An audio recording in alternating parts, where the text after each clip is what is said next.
this will pass. It will have serious negative consequences, though some of them won't take effect until 2027, which is after the midterm elections. You got to give them credit for being very smart about delaying some of the cuts for that long. The Republicans are going to go home, however, those willing to meet with their constituents, and many Republicans will not hold town hall meetings anymore, and they're really going to be gone after. Hi, I'm Jo Crawford and welcome to Times Radio's Trump Report. You can listen to the Trump Report wherever you get your podcasts from, and don't forget to subscribe to our YouTube channel. Today I'm joined by Cay Johnston, Pulitzer Prize winning journalist, professor at Rochester Institute of Technology, and author of an array of books on Donald Trump. Thank you for joining me on the Trump Report today. Glad to be with you again, Jo. So let's start with this one big, beautiful bill. It's heading towards the final vote today. How do you think it's going for President Trump? Well, he's succeeding. He's going to get the bill passed, it appears, because the holdouts who asserted that they were concerned about the national debt and increased spending have traded their principles for some Trump merch signed by Donald Trump and photographs with him. Not anything on principle, just what they personally wanted. And that's what Trump has done to the Republican Party in America.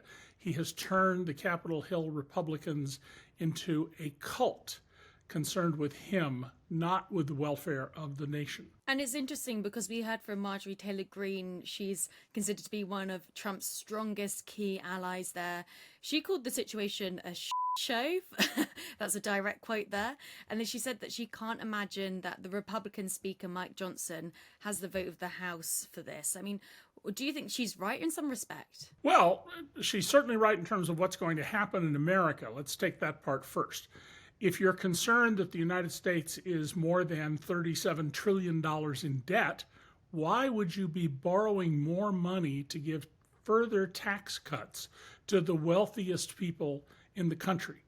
Why would you be taking health care away from what the latest estimate is 20 million of the 70 million poor Americans, that's 1 in 5 people, who qualify for the federal Medicaid program? And this will in turn result in having to make cuts to Medicare, as well as much higher insurance rates for people like me who are employed and get our health care from our employers. None of this makes any economic sense. And by the way, one of the things Trump promised as a candidate was no more taxes on Social Security benefits. That's our old age pension plan. Ronald Reagan, famous as a tax cutter, also raised taxes 11 times, all of them on middle class and lower income people. And instead, there's a jerry-rigged benefit that doesn't work for the vast majority of people who are being taxed on their Social Security already. And then finally, Trump is busy through this bill enhancing the power of the president because he believes he is all powerful. And members of Congress are bowing down to this. They are making themselves essentially an appendage to a dictatorial regime. And it's interesting to see that. I mean, when we hear that this legislation, it could add around $3.3 trillion to US national debt. On the other hand, we've got Trump claiming that this could be an economic resistance like never before. He talks about how this can improve business, investment. Also, we're seeing there about how this could potentially be good for US-based manufacturing. I mean, it's hard to tell now how it's actually going to play out, isn't it? No, I don't think it's actually hard at all. The claims of economic renaissance through tax cuts at the top, we have 45 years of history of that, or 44 years of history of that in the United States, and it simply has never happened. When we raised taxes in 1993, when Bill Clinton was elected, we suddenly had surpluses in federal spending for either 4 years or 8 years, depending on how you measure it. The fact is, people at the very top have more than they can consume if they tried. And what we really need to do is raise the incomes of people in the bottom 90%. Well, productivity and the growth of the economy over the last half century have gone up like a jet fighter taking off in a hurry. Wages have barely risen above the ground. And that's the real problem. If you want to stimulate the economy, you need to put more money in the pockets of people at the bottom. And yet, the Congressional Budget Office, the official congressional office that scores this, says the poorest Americans, those who make less than $300 a week, will have a 74% increase in their tax burden, and people who make $15,000 to $30,000, who are also poor, they're going to have a 20% increase in their tax burden. This is nuts. And further, because of this bill, rural hospitals and nursing homes are going to close because so many millions of people will be thrown off Medicaid. That in turn is going to increase the likelihood that if you have a stroke, for example, you will not get to a hospital within what's called the golden hour. And this will particularly hit people in the red states, the ones that voted for Donald Trump. The economy and how we tackle it, that was sort of a key central part of Trump's campaign message for his presidency at the election last year. If we look at YouGov, the pollster, they say that approval of Trump's economic performance, it's fallen from plus 12 points in January to minus 12 points. How would you say that the American voter is feeling at the moment about this bill that Trump's proposing? Well, I think if we held an election today, Trump would probably get back in. We don't have elections, generally, there are some by-elections, until November of next year. So we got about 16 months. The Democrats, on the other hand, have so far been unable to come up with a successful message that resonates with people, and they haven't been able to produce leaders. I mean, human beings are essentially herd animals. We follow leaders. You can love or hate Ronald Reagan. He was a leader. You can love or hate what Margaret Thatcher did, but nobody would dispute she's a leader. She changed British society in fundamental ways. And Trump is, by that standard, very much a leader. Now, one of the big problems with what's going to happen going forward is large numbers of Trump followers believe he is the sole source of truthful information. So I've been watching videos the last few days of Trumpers who say, well, Joe Biden raised all our taxes. He did these terrible things. And when the interviewer points out, no, it was the Donald Trump tax law passed in 2006. You're a liar. You're just a liar. You're just part of the communist conspiracy. And this notion that communists are running wild in America, they've been beggars of unwanted goods for 70 years, roughly. It's astonishing how badly informed a large part of the American electorate is. And so long as they only listen to those news sources that, their reporters at the White House will say, oh, Mr. President, you're doing such a fantastic job. Tell us how great the job is you're doing. We're going to have a large segment of the American public who will support this and will blame the negative fallout from this big, ugly bill on the Democrats, even though every one of them voted against it. And as we saw with the previous votes, I mean, it was a very tight call there, wasn't it, with those votes? It was passed by about, I think it was one vote for each, wasn't it, that pushed it over the line. I mean, how would you say the feeling is with Republicans there as well? Most of the Republicans on Capitol Hill have simply given in to Donald Trump because they do not want to be voted out in a primary. Senator Tom Tillis, a very conservative North Carolina politician, broke with Trump and announced, I'm not running again. And that's because in a primary, they would run somebody against him and he would lose. Primaries are where you run for your party's nomination. We've also seen consistently that there are people like Senator Murkowski from Alaska, who got back in the last time after Trump attacked her on a write-in vote, which is just unheard of for a U.S. Senate seat, that at the end of the day, she caved to Donald Trump. And, my view of this is I call them the Quisling Republicans from the Norwegian trader in World War II. They are so lacking in principle and honor that rather than be voted out of office, they will sell out their country.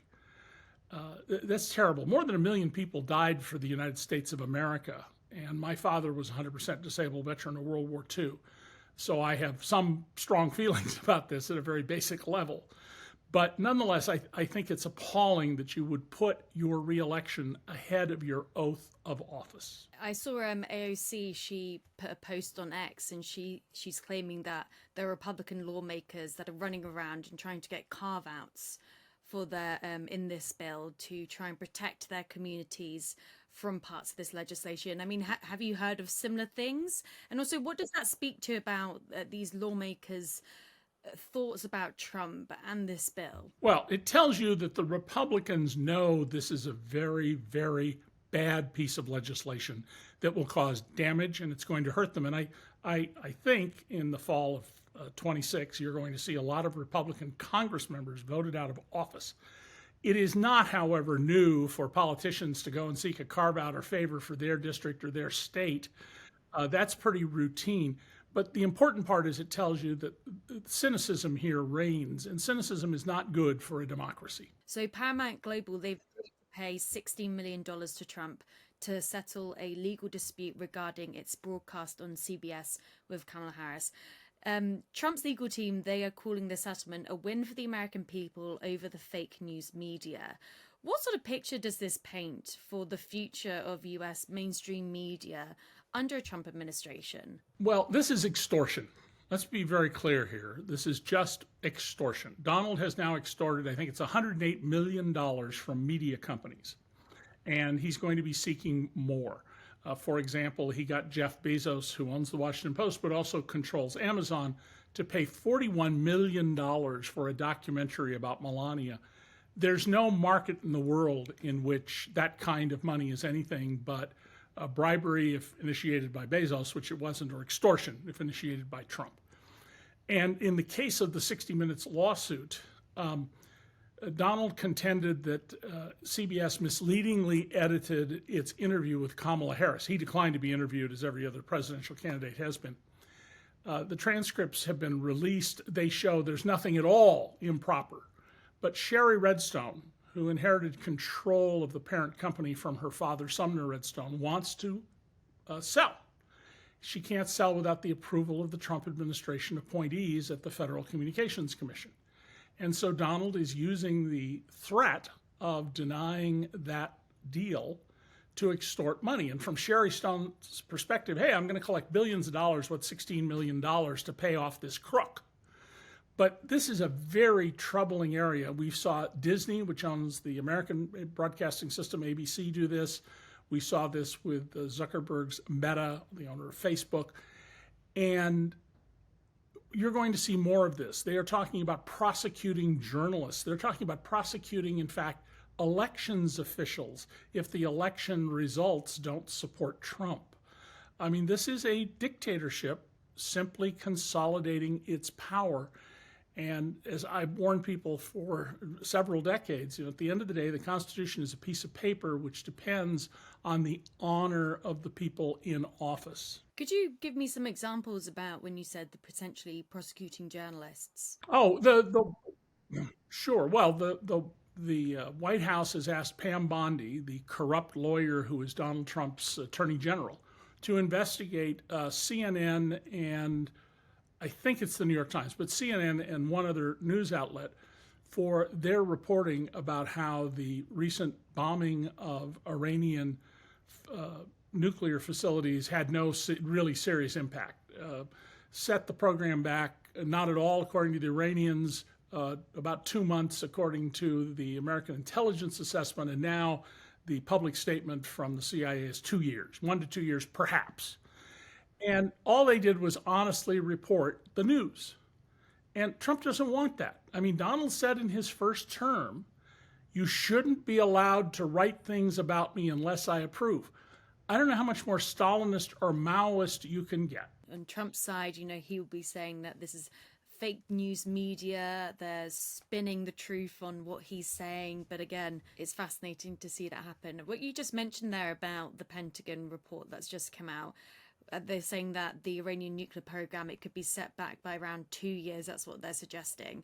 But it's interesting because that appears to go against what Trump was saying, that the program was obliterated. That's what he's been claiming. But it also goes against CNN reporting on that preliminary intelligence leak from last week, which suggested that the program was only set back by a few months. I mean, where do you think we stand here? Well, let's go back to when Iran negotiated a deal with the U.S. and other major powers. For the following 5 years, there was exactly zero enrichment of uranium, even for nuclear power plants to generate electricity in Iran.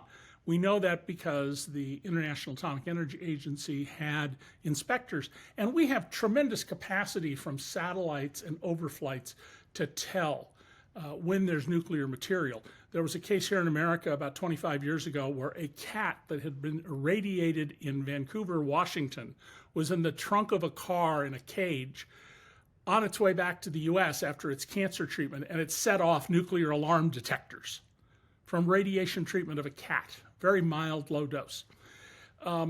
Trump came into office, immediately got rid of the U.S. involvement in that agreement because anything Obama did has to be bad by Donald's definition. And the Iranians went back to enriching nuclear fuel. Now, they're nowhere near building a bomb. The Ayatollahs have not given permission to build such a weapon, which would involve some serious ecclesiastical issues for them, theological issues. So what we're doing here is provoking Iran unnecessarily. By the way, Donald, at a press conference that got almost no attention, said that the Iranians said, we have to strike back at you. We're going to hit your base in Qatar. Is 1 o'clock okay? And he said, yeah, do it at 1 o'clock. Imagine if Barack Obama had said that in a public press conference. So these things go on behind the scenes? Sure they do. That's tit for tat is often done to make sure nobody is killed. You just make a statement. But Trump said this publicly, and it didn't even make the news. Yeah, and we're hearing that the president of Iran, he's trying to enact a law to suspend the country's cooperation with the UN nuclear watchdog. But I'm also hearing reports that 2 members of Congress have said that the US should transfer 2 B-12 Spirit bombers and £30,000 bunker busters to Israel if Iran continues to pursue a nuclear weapon. I mean, as you mentioned there about that element of provocation there, do you think that falls into it as well? Oh, absolutely. This is clearly the U.S. trying in various ways to provoke Iran. And let's remember that Benjamin Netanyahu has been saying for 30 years that the Iranians are just months away from having a nuclear bomb. For 30 years. They're not even close today. And there's no indication they would build one. But even if they did, they have to have a delivery mechanism. And they don't have that. It's one thing to build a large, we don't care how much space it takes, nuclear bomb. We can build ones that fit in a backpack. But the building one that small requires a great deal of expertise and materials that the Iranians don't have and would take them a long time to get. And we would be able to detect and stop if we had to. Finally, I want to go back to that big, beautiful bill of Trump's. I mean, how do you expect this final vote to go ahead of July 4th? And if Trump can't pass this legislation, how do you expect him to react, but also especially to Republican lawmakers who have voted against the bill? As of right now, the bill is going to be voted on in a few hours. Major news organizations with very good Capitol Hill reporters are indicating that they've now rounded up the necessary votes. Particularly by Trump offering, photographs with him and signed merch. What sort of merch are we talking here? His perfume? It's hard not to laugh. Well, he now has his new perfume. So this will pass. It will have serious negative consequences, though some of them won't take effect until 2027, which is after the midterm elections. You got to give him credit for being very smart about delaying some of the cuts for that long. The Republicans are going to go home, however, those willing to meet with their constituents, and many Republicans will not hold town hall meetings anymore, and they're really going to be gone after. There have been lots of interviews in the past few days with farmers who were very pro-Trump and are now in danger of losing their farms or their farm-related business, and they're really unhappy, and they say, I don't understand what happened. I was promised we were going to be wealthier than we'd ever been, and now I'm going to lose my business. Yeah, because you didn't understand what you were doing because you just thought he was telling you the truth. And to think Donald Trump ever speaks the truth other than accidentally is absurd. Well, it's going to be interesting to see what happens. David, thank you so much for joining me on the Trump Report today. Thank you.